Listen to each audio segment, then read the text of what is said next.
Is this my beer that fell? Yeah. So it's just like literally flying.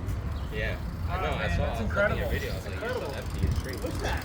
The controller swap. It's nice, right? This is so 69. incredible. I can't believe it's like a stock 73 and you can do that. So this has an upgraded controller on it. Oh yeah, it gets up quick. Yeah, it's nice.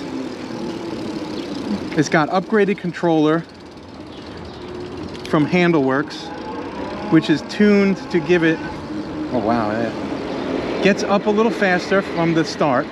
And in addition to better torque, wow, it has higher top end as well. It wants to go. I got to give myself a little bit of a straightaway. Okay, here we go. Oh, this is cool. Oh, there we go. 31, 35, 37. Wow. And I'm coming up to a light.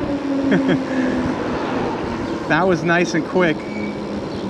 So this baby gets you up to almost 40 miles an hour pretty quickly. I'm thumbing it right now hard. So, whew, that is awesome. And it's great for city traffic because you could get out in front of it. Let me pull it back in. This is fun. Handleworks. Do it for the zoos. You got a bunch of people here that are gonna jump on it right away. This is awesome, dude. Yeah, exactly. There it is, baby. Handleworks.